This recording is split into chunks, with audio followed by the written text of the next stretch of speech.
This is where you come to get inspired.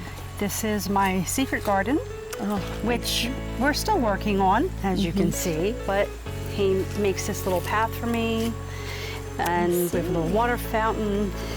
It's beautiful. And it's nature, and it's everything, you know, that we really love about just being in Pennsylvania, I guess. Definitely. You know, and that's where your craft comes in. How long have you been honing your craft? Like, honestly, since I was little. I came out singing, screaming. the top of your lungs. Yes, Okay. exercising my diaphragm to my mother's chagrin. And then I started writing music, like officially. I was playing piano at 6, and I wrote my first song at 12. And I turned around to my mother after I showed her the first piece of music, and I said, "Mom, do you think it's time for lessons?" And she said, "Yeah, let's do that." Oh, okay. Piano, voice, organ, those, and theory.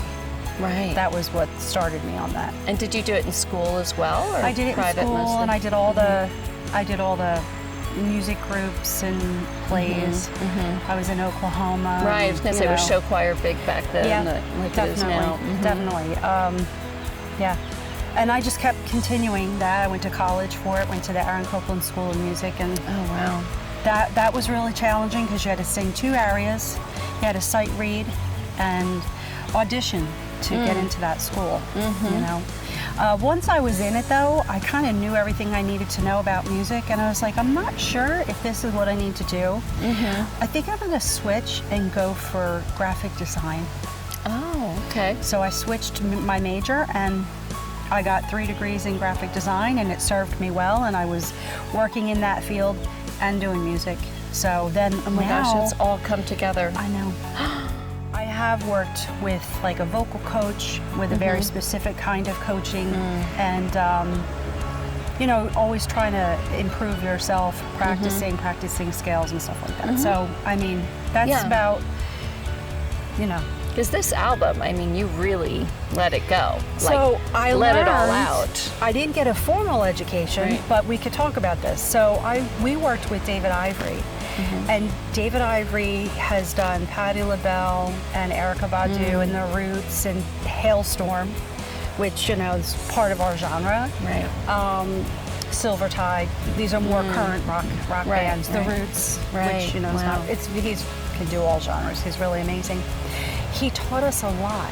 We working with him on Beyond Wonderland, we learned a lot, Rick and I, about the process. And so we took the experience that we've had together, we brought in the experience that we had with David, and just within our professional community, and just watching our mentors, the musicians who make the music that we sort of want to emulate the style of, because the music is there regardless of what we do with it. Right. It could be jazz, it could be a country song. Right. It's what do you want to do with it, and what we want to do is that. So you watch How the you want to masters. present it to people, right? Exactly. And there's nothing like being on the stage and giving that energy to the audience. Right. I saw that when I was probably 5 years old. And I saw that energy, I felt it, and I was like, this is what I want to do. I want to be that person. And I can speak for Rick too, and the people in our band. I mean, we all feel, I think all artists feel that we want to put that energy out to the world and connect and see that you've had an effect. I've seen that in your videos, and I've seen how the people are responding. I've seen the testimonials from people where they just say, oh my gosh, you know, I feel like I've just seen an opera. Like, this was such an epic show, an experience. Yeah. And I've seen Rick doing the selfie with the audience, and, you know, everyone just looks so happy and uplifted by the music, I think, and the inspiration that you bring. We get off stage oftentimes and we'll be stopped, and they'll be like, no, you don't understand.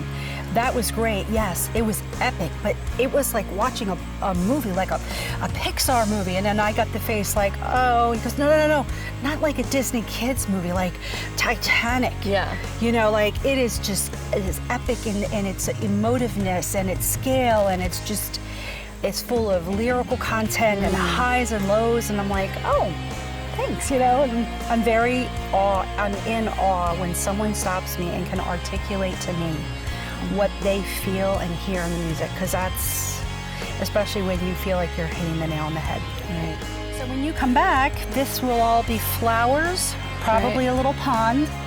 You know, we have spent so many hours, days, months working on EXPANSE and the books and the social media and all the marketing, all the things that our teams help us with.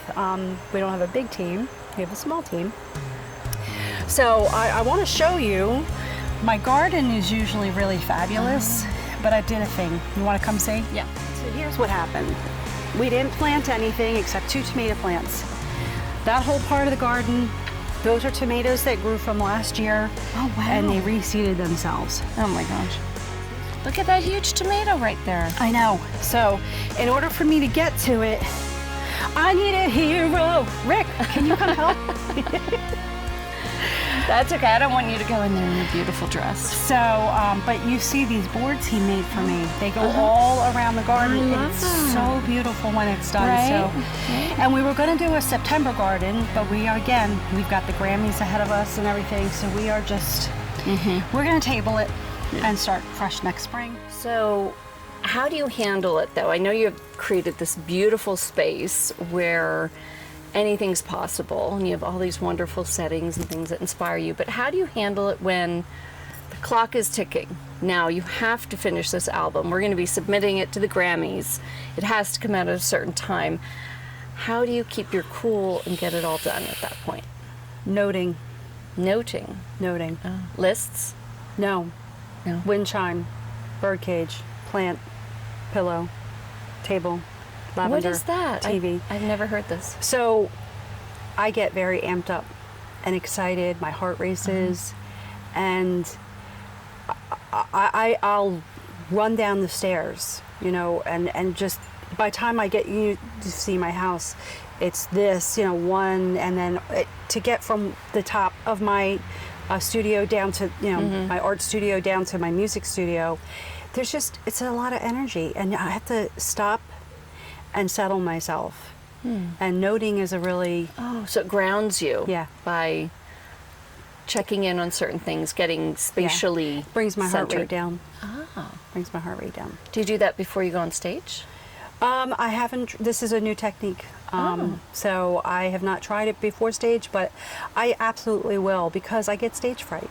You do? I do. Even after all this time? Even after all this time, right before I go on, and the day of, and the day before, I really can't eat or anything. Oh, man. Yeah, so like I'll drink muscle milk. Now, these days, I mean, you were trained all your life, but these days people just pop a beta blocker. No? So I will admit that one time, in band camp, I did take a Xanax and have a mint mojito at the same time. Oh, my Lord. And it was fabulous. Was? It was totally fabulous. However, that's not always available or a good idea. Right. I do not Yes, condone that. But here's the thing. I just deal with it, because as soon as I get on stage and the first notes come out of my mouth, I'm good. The shivers, the shakes, the nervousness, and then after I can eat, it's great. That's the best, right? It's great. The best meal. Yes. But the adrenaline takes you and... It does. And, okay. Yeah. I am a big proponent of everything natural, everything self. Like I told you, sometimes I pray, sometimes I just center myself. Breathing. Yep. I mean, in through the nose, hold for a couple of seconds, breathe slowly. Right. There's a lot of techniques you can do for yourself. You don't have to rely on, and I'm not saying there aren't times that you have to rely on. There's medicines people need, and so I'm not saying that. But in this particular case. Right. But it's good advice for young artists to just try to learn to cope and overcome naturally. Absolutely. How long are your shows, your live shows?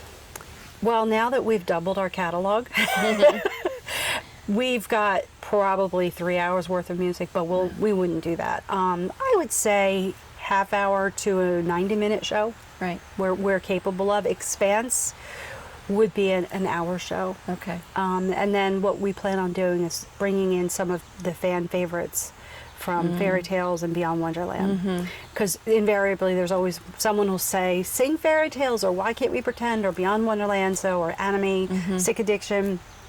These are people's favorites, so it's like we'll add those in.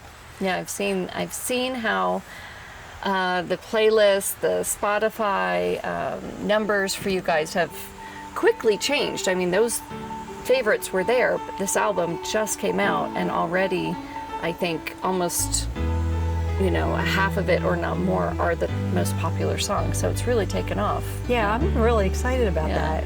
It's everything that we worked for, and it's everything we're going to continue to work for. So. Your little pink shoulders. What's wrong with my pink shoulders? Some of each.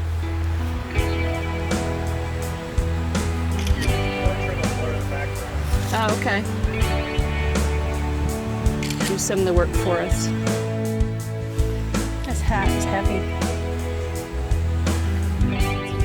Keep looking.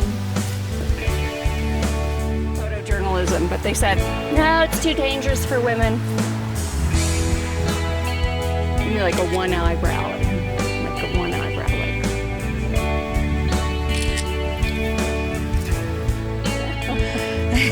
Where did you go? Our backyard.